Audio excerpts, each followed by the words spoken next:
நேயர்களே வணக்கம். நான் உங்கள் மார்ஷல். இன்றைய சிறப்பு நேர்காணலுக்காக புதுச்சேரி மாநில திமுக மகளிர் அணி அமைப்பாளர் திருமதி காயத்ரி ஸ்ரீகாந்த் இணைந்திருக்கிறார். வாருங்கள் அவரோடு பேசலாம். மேம் வணக்கம். வணக்கம் எட்வின். தமிழக வெற்றிக் கழக தலைவர் விஜய் அவர்கள் நேற்று வேலூரில் ஒரு பெருங்கூட்டத்தில் பேசியிருந்தார். இந்த முறை தொண்டர்களுக்கு வெயில் நிக்காத மாதிரி ஷீட் எல்லாம் போட்டு நல்ல பாதுகாப்பு ஏற்பாடுகளோடு எல்லாரும் செஞ்சிருந்தாரு. மனசாட்சி இருக்கா உங்களுக்கு? கரூர் விவகாரத்தை என் மேல பழைய தூக்கி போடுறீங்களே அப்படின்னு சொல்லி ஆவேசமா கேட்கிறார் முதலமைச்சர் பார்த்து. எப்படி பாக்குறீங்க? அதுக்கு உடனடியாக இணைய திமுக உடன்பிறப்புகள் தலைவர் மாண்புமிகு தமிழ்நாடு முதலமைச்சர் அவர்கள் அந்த கரூர் துயர சம்பவம் நடைபெற்ற போது ஒரு பத்திரிகையாளர் சந்திப்பையும் நடத்தினாரு. அது மட்டும் இல்லாம ஒரு காணொளி காட்சி வாயிலாக எந்த ஒரு தலைவரும் தான் தொண்டன் செத்து போகணும்னு நினைக்க மாட்டாங்க. இதற்காக யாரும் பொறுப்பு சொல்லிட்டு திட்டாதீங்க, அமைதியா இருங்க, இந்த சிச்சுவேஷன் சரியாகும்.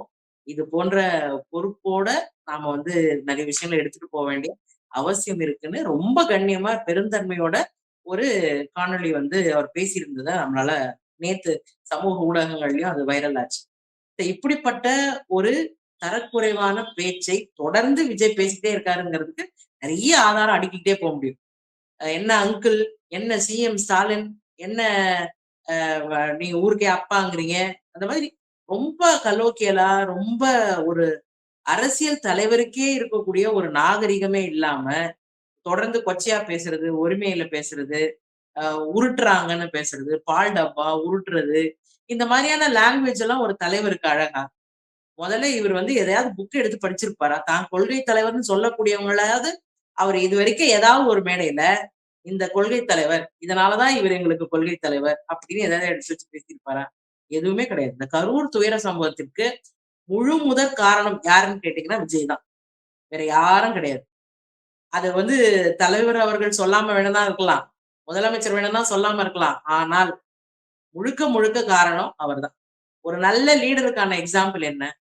ஏதாவது அசம்பாவிதம் நடந்தாலோ, ஏதாவது தவறா திட்டமிடலில் தவறு நடந்து ஏதோ ஒன்று நடந்தால் அதற்கு நான் தான் பொறுப்புன்னு தோள் மேல ஏத்துக்கிறது தான் தலைவர்.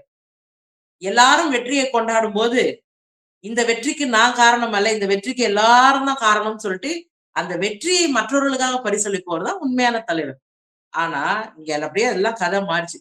உங்களை திட்டினா என்ன திட்டினா அது உங்களை திட்டினா மாதிரி, என்ன வந்து கேவலமா பேசினா அது உங்களை கேவலமா பேசுற மாதிரி, என்னென்னலாம் பேசுறாங்களோ எல்லாத்துக்கும் நீங்க தான் காரணம். என்ன எல்லாம் காரணம்? நீ சம்பாதிச்சு வரி கட்டாம நீ பதுக்கி வச்சிருக்கக்கூடிய பணத்துக்கு எல்லாத்துக்கும் நாங்க தான் காரணமா? அப்போ கரூர்ல 41 பேர் உயிரிழந்த போது தாமதமாக வந்தது மட்டும் இல்லாம வெயிலே நிக்க வச்சு காக்க வச்சு மக்களுக்கு தண்ணி கொடுக்காம சோறு கொடுக்காம குழந்தைங்க வந்து ஓரமா உக்காந்தா பாதுகாப்பா இருக்கணும் போய் ஓரமா உக்காந்தவங்க மேலதான் தள்ளுமுள்ளே நடந்து போய் மொத்தமா விழுந்திருக்காங்க.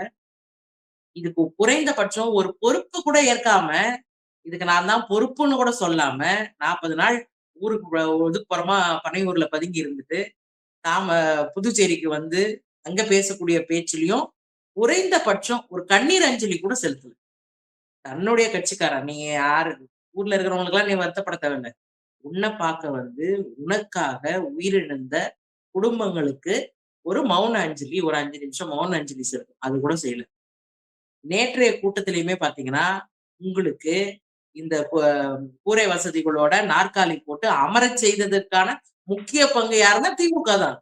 ஏன் இத்தனை நாளா வெயில்ல உங்களை வந்து ஏறாத இறங்கு ஏறாத இறங்குன்னு சொல்லிக்கிட்டு இருந்த அப்படிப்பட்ட ஒரு மாநாட்டு பந்தல்ல, மாநாட்டு சூழல்ல அப்படி நடந்த மக்கள் சந்திப்புகளை இன்னைக்கு வந்து எப்படி ஒரு மாநாடு நடத்தணும், எப்படி ஒரு மக்கள் திரளும் போது அதுக்கான பாதுகாப்பு வசதிகள் என்ன செய்யணும், எங்க என்ட்ரி எங்க எக்ஸிட், எப்படி வரணும் எப்படி போகணும்.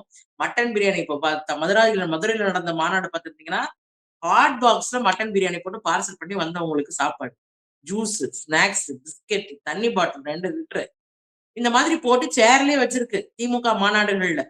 அவ்வளவு ஆர்கனைஸ்டா மாநாடு நடத்துறாங்க. ஆனா நீங்க நடத்தக்கூடிய மாநாடுகள் இந்த பாட்டு எழுதி வச்சுக்கிறாங்க, உங்க விஜய் உயிரென வரவா, அது அப்படி எழுதக்கூடாது. உயிரெடுக்க வரவா அப்படின்னு வேணா மாத்திக்கணும். உயிரெடுக்க வரவா அப்படிங்கிற மாதிரிதான் இருக்கு. அவர் சாலையில போகும்போது அந்த சாலையில மறிச்சு நிக்கிறது, வண்டியை துரத்திக்கிட்டு போறது, வண்டியில உழுந்து கிடக்குறான் நேத்து ஒருத்தவன், அந்த வண்டியை கூட எடுக்காம உட்காந்துக்கிட்டு கும்பிடு போடுறான். கூட வராதீங்க. ஒரு சபை நாகரிகம் என்ன, ஒரு பொது வெளியில எப்படி நடந்துக்கணும், ஒரு கூட்டத்துக்கு எப்படி வரணும், உங்கள பார்த்து இந்த ஊரே பிரமிக்கணும். இதெல்லாம் பண்படுத்துறது தானே ஒரு தலைவரோட வேலை. அந்த குறைந்தபட்சம் அந்த தலைமைத்துவமே இல்லாம, இன்னைக்கு யார் வேணா வாங்க, யார் வேணாலும் போங்க, எங்க வேணாலும் எகுறுங்க. ஒரு வயல்வெளிக்குள்ளலாம் புகுந்து அட்டகாசம் பண்ணியிருக்காங்க. அந்த கேட்டுல எங்கேயாவது கிரீஸ் தடவை பார்த்திருக்கீங்களா? ஏன் தடவுறாங்க? ஏன் காவல்துறை உங்களுக்கு பெர்மிஷன் குடுக்க மாட்டேங்குது? 5000 பேர் தான் நேத்து வேலூர் மாநாட்டுக்கு பெர்மிஷன். 4900 பேர். பேட்டா செருப்பு மாதிரி. 4900 பேருக்கு தான் அனுமதி. இந்த 4900 பேரையும் தாண்டி எத்தன பேர் பாஸ் இல்லாம உள்ள வந்தாங்க? இதே நிலைமை தான் புதுச்சேரியிலயும் நடந்தது. இவ்ளோ பேருக்கு தான் அனுமதி, 5000 பேருக்கு தான் அனுமதி, 10,000 பேருக்கு தான் அனுமதின்னு சொல்லியிருந்த போதிலும் கூட, டூப்ளிகேட் பாஸ் போட்டு பிரிண்ட் போட்டு ஒரு பாஸ்க்கு 2 பேருன்னு உள்ளூர் தலைவர்களே அத வந்து ஃபேக்கா புரொபகண்டா பண்ணி, கூட்டத்த கூட்டி, கடைசி நிமிஷத்துல கூட்டத்த தள்ளுமுள்ளு ஏற்பட வச்சு, அதுக்கப்புறம் தான் அந்த ஐபிஎஸ் அதிகாரி பெண் ஐபிஎஸ் அதிகாரி ஒருத்தவங்க வந்து புசி ஆனந்த் அவர்களை திட்டுவதையும் நம்ம பார்த்திருப்போம். இதுதான் இவங்களோட ஆர்கனைசிங். இதுதான் அப்ப பின்ன உங்களுக்கு முழு பொறுப்பு ஏற்காமல் இருக்கக்கூடிய ஒரு தலைவரா நீங்க இருக்கலாம். ஆனால் தமிழ்நாட்டில் உயிரிழந்த யாராவது இந்த கூட்ட நெரிசல்ல போய் உயிரிழந்தனா, அதுக்கு நாங்க தான் பொறுப்புன்னு அன்னைக்கு ராத்திரியே ஓடுனாங்க. அனைத்து அமைச்சர்களும் ஓடுனார். முதலமைச்சர் அவர்கள் அன்று இரவே கரூருக்கு சென்றார். செந்தில் பாலாஜி அவர்கள் அங்க இருந்தார். அன்பில் மகேஷ் அவர்கள் அங்க இருந்தார். பள்ளிக்கல்வித்துறை அமைச்சர் அங்க குழந்தைங்க செத்து கிடக்கிறத பார்த்து மனம் நொந்து அழுறாரு. அதையும் இவனுங்க வந்து கேவலன்றானுங்க. ஆனா நேத்து பேசும்போது அந்த ஸ்கிரிப்ட் படி 2 நிமிஷம் மௌனமா இருக்கணும். 2 நிமிஷம் உங்கள் பாணியில அழணும் அப்படிங்கிற மாதிரி அந்த வராத கண்ணீரை முக்கி முக்கி வர வச்சா எப்படி அந்த வரும்? ஸ்கிரிப்ட் உண்மைதானுங்களா மேம்? அது ஏஐன்றாங்க. அது ஏஐயா இருக்கட்டும். இவரு உண்மையாலுமே நடிப்பு அரக்கன் என்பதை நேற்று நிரூபித்து விட்டார்ல. அது அந்த மாதிரி தானே இருக்கு அவரோட பெர்ஃபார்மன்ஸ். ஏஐ மிஞ்சும் அளவுக்கு தான் இவங்களோட ஸ்கிரிப்டே இருக்கு. முதல்ல ஒழுங்கா தமிழ் பேச சொல்லி கொடுத்துருக்கீங்களா? எல்லாம் இங்கிலீஷ்ல எழுதின்னு இருக்கான். தங்கிலீஷ்ல. இவரு பேசுறதே அப்படிதான் பேசுறாரு. என்ன ப்ரோ? நல்லா பேச சொல்லிக் கொடுங்க. நல்ல ஆளுமை திறனை வளர்க்க சொல்லுங்க. உங்க கொள்கை தலைவர் யாருன்னு அந்த புக்க எடுத்து படிக்க சொல்லுங்க. முதல்ல நீங்க படிங்க. வரலாற்று செய்திகள படிங்க. நேத்து கூட்டத்துல ஒரு இடத்துல கூட பாஜகன்னு பேர் சொல்லல. மோடின்னு பேர் சொல்லல. என்டிஏன்னா என்னன்னு தெரியும்? சர்வதேச அளவிலான உச்சி மாநாடு இந்தியா வந்து ஏற்பாடு பண்ணி ஏஐ சமிட் நடத்துறது. அந்த ஏஐ சமிட்ல கோல்கொண்டா யூனிவர்சிட்டியில வந்து எவ்வளவு ஒரு கேவலமா சைனாவோட ரோபோ வாங்கி வச்சு இது நான் தயாரிச்ச ரோபோன்னு சொல்லிட்டு புரொபகண்டா பண்ணி அது அம்பலப்பட்டு சைனா அளவுல இது மானம் கெட்டு போய் இந்திய அளவுல உலகளாவிய அளவுல இன்னைக்கு இந்தியா தலை குனிந்து நிற்கிறது அந்த ஏஐ மாநாட்டுக்கு பிறகு. அந்த ஏஐ மாநாட்டை பத்தி வாய் திறந்தாரா? அதை பத்தி பேசல. இளைஞர்களுக்கு வேலை வாய்ப்பு இல்லாம இன்னைக்கு ஒன்றிய அரசு முடக்கி அதை பத்தி பேசினாரா? அமெரிக்காக்கு இன்னைக்கு வந்து அடிமை சாசனம் எழுதி கொடுத்த மாதிரி இன்னைக்கு டாரிஃப்களுக்கு எல்லாம் வந்து இந்தியா வந்து தொடர்ந்து வரி கட்டக்கூடிய சூழ்நிலை ஏற்பட்டிருக்கு. அதை பத்தி பேசினாரா? அவங்கன்னா சென்ட்ரல் இது டெல்லிக்கு நடக்கிற தேர்தல். டெல்லிக்கு ஏன் நடக்கிற தேர்தல்? RSS ஊடுருவல். இந்தியாவை ராஷ்டிரிய என்ன இந்து ராஷ்டிரமாக அறிவிக்க வேண்டும் என்பதுதான் இவங்களோட கொள்கையே. இன்னைக்கு பாஜகவில் இருக்கக்கூடிய பாதி தலைவர்கள் இன்னைக்கு டிவிகால இருக்காங்க. புதுச்சேரியினுடைய முன்னாள் பாஜக தலைவர் இன்னைக்கு டிவிகேனுடைய மாநில பொறுப்பாளர், தேர்தல் மாநில பொறுப்பாளர் அவர் சாமிநாதன், எக்ஸ் எம்எல்ஏ, நியமன சட்டமன்ற உறுப்பினராக இருந்தவர், பிஜேபியினுடைய மாநில தலைவராக இருந்தவர், கட்சி தலைவர் அவர் தான். அவர் ஓடி வந்து இங்க சேர்றாருன்னா எப்படி சேருவாரு? ஏன் சேர்றாரு? RSS ஓட அஜெண்டா என்ன? எல்லா கட்சியிலும் நம்ம ஆள் இருக்கணும். எல்லா கட்சிக்குள்ளயும் நம்ம அஜெண்டா பிளான் பண்ணணும். இவங்களால போக முடியாத ஒரே கட்சியா இன்னைக்கு திமுக இருக்கு. பார்ப்பனர்கள் அல்லாதவர்களுக்காக உழைக்கக்கூடிய ஒரு கட்சியாக தொடர்ந்து எங்களுடைய கொள்கை தலைவர்கள் பேரறிஞர் அண்ணா, தந்தை பெரியார், கலைஞர் அவர்கள் காட்டிய வழியில இன்னைக்கு திராவிட முன்னேற்ற கழகம் பயணிக்குது. இன்னைக்கு இந்த RSS ஓட ஐடியாலஜி என்ன? பிரித்தாளக்கூடிய சூழ்ச்சியை இங்க செய்து கொண்டே இருப்பார்கள். அதை யார் செய்யறானே தெரியாது. அவன் நம்ம கூடவே தான் இருப்பான். பொது எதிரியை மறக்க செய்யக்கூடிய எவனாக இருந்தாலும் அவன் தான் முதல்ல அயோக்கியம். அவன் தான். பொது எதிரியே நேத்து பொது எதிரியை பத்தி பேசவே இல்லையே. எனக்கு கொள்கை எதிரி இவங்க, எனக்கு இந்த எதிரி இவங்கன்னு நீ சொன்னல. நீ பிஜேபிய பேசுனியா? சரி, திமுகவை திட்டுற, அது உன் கொள்கை, நீ வச்சுக்கிட்ட. சரி, பிஜேபி பத்தி பேசுனியா? பிஜேபி பண்ண அட்ராசிட்டியை பத்தி பேசுனியா? பிஜேபியினுடைய செயல்பாடுகளை பத்தி பேசுனியா? எதுவுமே கிடையாது. அப்ப தொடர்ந்து மக்களை திசை திருப்பி மக்களை ஒரு குழப்ப நிலையிலே வச்சிருந்து அந்த ஒரு நார்சிஸ்ட் மைண்ட் செட். ஒரு சர்வாதிகாரி போல நான் சொல்வதுதான் அப்படின்னு வந்து நீங்க ஃபாலோ பண்ணணும், நீங்க கேட்கணும் அப்படிங்கிற அந்த மனநிலையை ஊக்குவிக்கிறது இல்ல. இது எவ்வளவு ஆபத்தானது.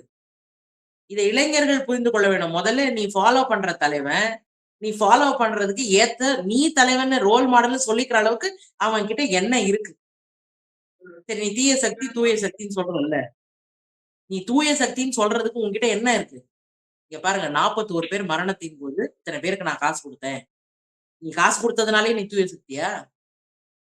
அந்த உயிரிழந்த குடும்பங்களுக்கு நேரில் சென்று ஆறுதல் சொன்னியா? பனையூருக்கு வர சொல்லி ஊழல் கரைபடியாதவரும் அவரு. நீங்க எல்லாம் ஊழல் கரை படிஞ்சவங்களாம். கூலி படத்துக்கு வந்து வரி உங்களுடைய கட்டாத நண்பர்கள் வந்து ஊழல், லஞ்சம், கொள்ளை இதுதானா? அதாங்க புலி படத்துக்கு வரி கட்டாம ஊழல் அதுவும் ஒரு வகையான ஊழல் தானே. வரி கட்டாம தான் சம்பாதித்த பணத்தை வந்து மறைக்கிறதுங்கிறது என்னது? அது ஒரு தூய சக்தி பண்ணக்கூடிய வேலையா? அ அப்ப பக்கத்து வீட்டுக்காரன் ஏமாத்திட்டானா? இல்ல உங்க பேர சொல்லி வேற யாருன்னா ஏமாத்திட்டாங்களா? அத பத்தியாவது எதனா பேசியிருப்பாரா? பொய்யான வழக்கு போட்டாங்க. அதையாவது சொல்லலாம்ல. அத கூட சொல்லலையே. ஏன் சொல்லல? அப்ப உண்மை இருக்குன்னு தானே அர்த்தம். முதல்ல ஊர சுத்தி கைய நீட்டி பேசுறவன், மீதி இருக்கக்கூடிய எல்லா விரலும் தன்னை நீட்டி கை காட்டுதுங்கிறத மறந்துடக்கூடாது. முதல்ல ஒரு தலைவனுக்கு அழகு, தான் கொள்கை என்ன? தான் என்ன பண்ண போறோம்? தான் கட்சிக்காரன் எப்படி இருக்கணும்? தான் கட்சிக்காரன் எப்படி கட்சிய வளர்க்கணும்? எப்படி மக்கள் பணி செய்யணும்? முதல்ல அரசியலமைப்பு சட்டத்த படிக்கணும். இந்திய அரசியலமைப்பு சட்டம் தந்திருக்கக்கூடிய உரிமைகள் என்ன? மாநில உரிமை என்ன? அது தேசிய அளவிலான சென்ட்ரல் கவர்ன்மென்ட்க்கு இருக்கக்கூடிய உரிமை என்ன? ஒன்றிய அரசுக்கு எதுவுமே தெரியாம, எதையாவது வந்து பேசணும்னு சொல்லிட்டு, யார் உருட்டுறாங்களோ இல்லையோ, இவரு தான் முதல் உருட்டு. குட்டி கதை ஒண்ணு சொல்லட்டுமான்னு ஒரு புல்கட்ட தூக்கிட்டு வராரு. "இது யார் தெரியுமா? அது யார் தெரியுமா?" எதுக்கு இந்த சவடால் பேச்சு? எதற்கு இந்த சவடால் பேச்சு? இதால என்ன நடக்க என்னை போகுது? விமர்சிப்பவர்கள், என்னை முடக்குவர்கள் என்ன திட்டினா அது வந்து மக்களை எதிர்க்கிற மாதிரி, மக்களை திட்டுற மாதிரி அப்படின்றாரு. அதுதான் பொறுப்புணர்வுன்றது வந்து கையில வச்சிருக்க கண்ணாடி குடுவ மாரி. அத வந்து ஒருத்தர் உங்க கையில குடுத்து பாதுகாப்பா வச்சுக்கோங்க அப்படின்னு சொன்னா, எது நடந்தாலும் நீங்க தான் பொறுப்பு. அவரு வந்து அத கையில இருந்து வாங்கிக்கிற வரைக்கும். ஆனா இவரு என்ன பண்றாருன்னா, இவர் தன் தலைமையிலான இருக்கக்கூடிய அந்த கட்சியில இருக்கக்கூடிய விமர்சனங்கள யார் எடுத்துட்டு வந்து கையில குடுக்குறாங்களோ, "ஐய்யய்யோ! இது என்து கிடையாது. இது உங்களுது, இது உங்களுதுன்னு" பாஸ் ஆன் பண்ற பொறுப்பை தட்டி கழிக்கிற வேலைய தான் விஜய் பார்க்கிறார். அதுதான் பார்க்க முடியுது. எந்த விமர்சனம் வந்தாலும் அந்த விமர்சனத்துக்கு நான் தான் பொறுப்பு. இப்ப என்ன இவங்களுக்கு வயித்தெரிச்சல்னா, இந்த மாநாட்டுக்கு பந்தல் போட்டது, தண்ணி வாங்குனது, சேர் வாங்குனது, உடைஞ்சு போன சேர் இது எல்லாத்துக்கும் யாரு போய் தண்ட செலவு இதெல்லாம் அவங்களுக்கு. இதெல்லாம் தண்ட செலவு அவங்களுக்கு. 20 மணி 8 மணி நேரம் ஆனாலும் நீ வெயில்ல நிப்பியா? தண்ணி குடிக்காம நிப்பியா? பாத்ரூம் போகாம நிக்கியா? மலையில இருந்து எகிறி குதிச்சு வருவாங்க பாப்பியா? இன்னைக்கு வந்து வெயில்ல வந்து நின்னு நல்லா இருந்தவன் விஜய பார்க்க வந்தேன்னு சொல்லி கூட்டத்துக்கு வந்து வெயில் அதிகமான காரணமாக மயக்கம் போட்டு ஹீட் ஸ்ட்ரோக்ல மயக்கம் போட்டு விழுந்து செத்தே போயிட்டான். இன்னைக்கு அந்த குடும்பம் நடுத்தெருவுல நிக்குது. அந்த குடும்பத்துக்காக கூப்பிட்டு ஆறுதல் சொன்னாரா? இல்ல அந்த குடும்பத்துக்கு எதனா இழப்பீடு இதுவரைக்கும் வழங்கியிருக்காரா? எந்த விதமான ஒரு பொறுப்புணர்ச்சியுமே இல்லாம, ஒரு குறைந்தபட்சம் ஒரு ரோட்ல போறவங்க கூட பார்த்தீங்கன்னா, யாரு முன்ன பின்ன தெரியாதவங்க ஒரு தடிக்கு விழுந்தா பார்த்து போமான்னு சொல்லுவாங்க. அந்த பார்த்து போங்கன்ற வார்த்தை கூட உங்க வாயில வரலையே! உன்ன பார்க்க வந்தவங்க. போகும்போது பார்த்து போங்க. பத்திரமா போங்க. பத்திரமா வாங்க. எகிறி எல்லாம் குதிக்காதீங்க. இன்னொருத்தருக்கு இடையூறு ஏற்படுத்துற மாரி வாகனம் ஓட்டாதீங்க. இதையாவது சொன்னாரா? பாக்குற இடத்துக்கெல்லாம் கைய காட்டிக்க வேண்டியது. பாக்குற இடத்துலலாம் நிறுத்திக்க வேண்டியது. பாக்குற இடத்துலலாம் எத போலீஸ் செய்யாதன்னு சொல்லுதோ அததான் செய்றாங்க. இப்போ ஒரு வழக்கு பதிவு பண்ணிட்டேன்னா, "பாத்தீங்களா? என்னைய பார்த்து பயந்துட்டாங்க. என் மேல வழக்கு பதிவு பண்ணிட்டாங்க. நான் வீட்ல தான் இருப்பேன். இல்லன்னா ஆபீஸ்ல இருப்பேன். நீங்க அங்க வாங்க." அப்படின்னு பேசின ஆள் தானே! அப்ப குறைந்தபட்சம் இவர்கள் கிட்ட நாகரிகம்லாம் எதிர்பார்க்க முடியாது. இவர்கள் கிட்ட நாகரிகமே இல்லாத தலைவர்கள் தான். தன்னுடைய தொண்டர்களுக்கும் அதே நாகரிகமற்ற நடவடிக்கைகள தான் இவங்க போதிக்கிறாங்க. இவர்கள் தமிழ்நாட்டுக்கு மிக மிக ஆபத்தானவர்கள். பொது எதிரியை மறக்கச் செய்யக்கூடியவர்கள். தமிழ்நாட்டுக்கு இன்னைக்கு வரக்கூடிய 4000 கோடி ரூபாய் இன்னைக்கு கல்வித்துறைக்கு வரல. பிள்ளைங்க படிப்பு இன்னைக்கு எதிர்காலத்து கேள்விக்குறியா இருக்கு. ஒன்றிய அரசியல் அளவிலான அரசு பள்ளிகள் இன்னைக்கு என்னுடைய எண்ணிக்கை குறைஞ்சிருக்கு. ஆனா தமிழ்நாட்டுல அரசு பள்ளியினுடைய எண்ணிக்கை பிரைவேட் ஸ்கூல்ஸ் ஈக்குவலா இருக்கு. அது இல்லாம தரமும் உயர்ந்திருக்குங்கிறது டேட்டா. புதுச்சேரியில இன்னைக்கு 400க்கும் மேற்பட்ட ரெஸ்டோ பார்கள் தொறந்திருக்காங்க. ஆனா ஒரு ஸ்கூல் தொறக்கல. இன்னைக்கு புதுச்சேரியினுடைய அரசு பள்ளிகள் எல்லாம் சிபிஎஸ்இ பள்ளிகளாக தரம் உயர்த்தப்பட்டு இன்னைக்கு மாணவர்களுடைய இடைநிற்றல் அதிகமா இருக்கு. மாணவர்கள் இன்னைக்கு நீங்க நீட் தேர்வு எழுதி ஃபெயில் ஆனவங்க டாக்டர் ஆக முடியல அப்படிங்கிறவங்க தானே சூசைட்ஸ் நம்ம இத்தனை நாளா பார்த்துட்டு இருந்தோம்.